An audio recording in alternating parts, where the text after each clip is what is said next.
कभी सोचा है कि अमीर बनने का कोई कोई फॉर्मूला होता है? ज्यादातर लोग तो यही कहेंगे कि नहीं यार, ऐसा कुछ नहीं होता। लेकिन अगर मैं कहूँ कि एक प्रूवन, एक लॉजिकल तरीका है और वो हमारी सोच से बिल्कुल ही अलग है, तो चलिए आज इसी राज से पर्दा उठाते हैं।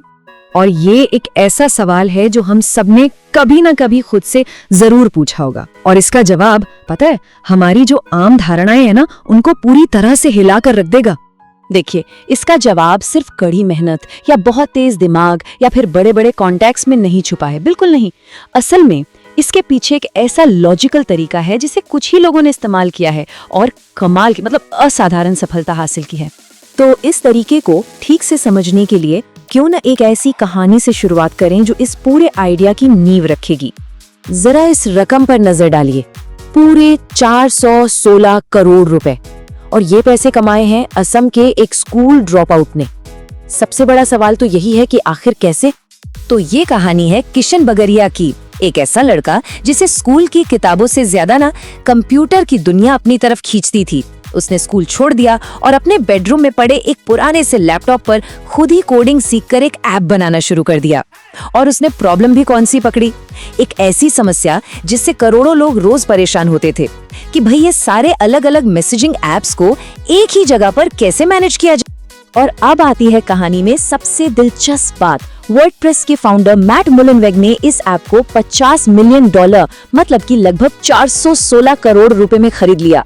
पर एक मिनट, क्या मैट के पास कोई और इंजीनियर नहीं था जो ये ऐप बना सकता? जवाब है नहीं। किशन ने जो स्पेसिफिक नॉलेज हासिल की थी ना, वो उस ऐप को चलाने के लिए बहुत जरूरी थी और इसीलिए मैट ने उसे अपने साथ सैन फ्रांसिस्को में ही नौकरी पर रख लिया। तो ये विशिष्ट ज्ञान या स्पेसिफिक नॉलेज आखिर है क्या भला? चलिए इस पावरफुल कॉन्सेप्ट को जरा समझते हैं जो किशन की कामयाबी की चाबी थी। देखिए, स्पेसिफिक नॉलेज वो चीज है जो स्कूल या कॉलेज में नहीं सिखाई जा सकती। इसे किसी डिग्री से नहीं नापा जा सकता। क्यों? क्योंकि सीधी सी बात है, अगर कोई चीज आपको सिखाई जा सकती है तो वो किसी और को भी सिखाई जा सकती है, और फिर वो स्पेसिफिक कहाँ रही? किशन का सफर इस बात का एक बेहतरीन उदाहरण है। उसने क्या किया? अपनी असली जिज्ञासा के पीछे गया, इंटरनेट को अपना गुरु बना लिया और बस ट्राई करते करते, गलतियां कर करके अपने ज्ञान को इतना गहरा कर लिया कि उसे कोई रिप्लेस ही नहीं कर सकता था। वो इररिप्लेसेबल बन गया।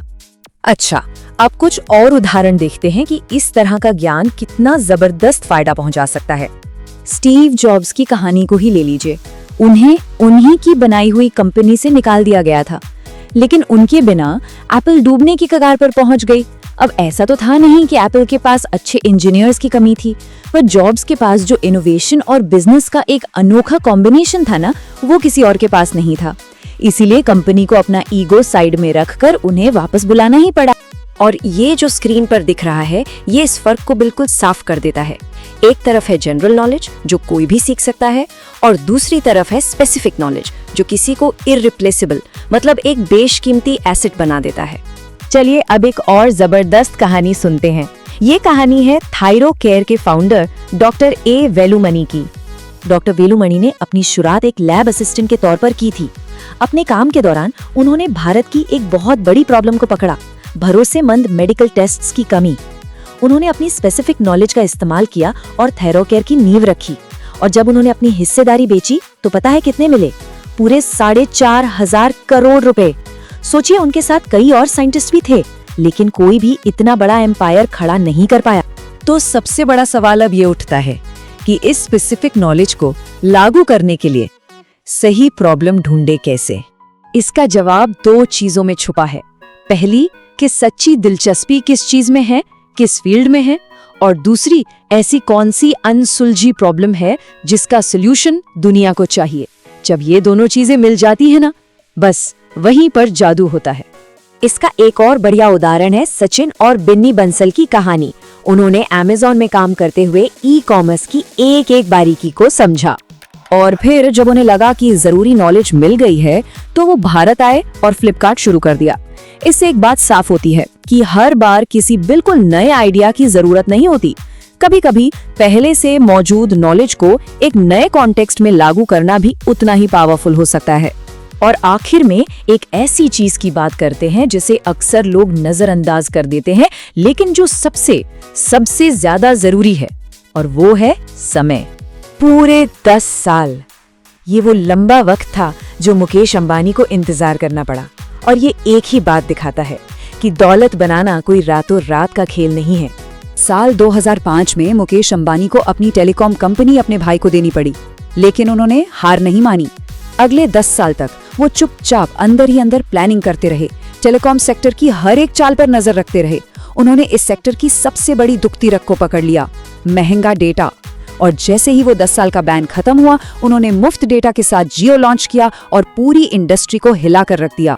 तो अंबानी की कहानी से सबसे बड़ी सीख यही मिलती है, अमीर बनने में वक्त लगता है। बाहर से तो आपको सब्र दिखाना होगा, लेकिन अंदर ही अंदर बिना रुके सही दिशा में काम करते रहना होगा। और फिर एक दिन जब कामयाबी मिलेगी ना, तो दुनिया उसे ओवरनाइट सक्सेस का नाम दे देगी। आज भी दुनिया में ऐसी हजारों अनसुलझी समस्याएं हैं। तो सवाल ये उठता है कि आज ऐसा कौन सा विशिष्ट ज्ञान तैयार हो रहा है जो आने वाले कल की इन समस्याओं का हल निकालेगा।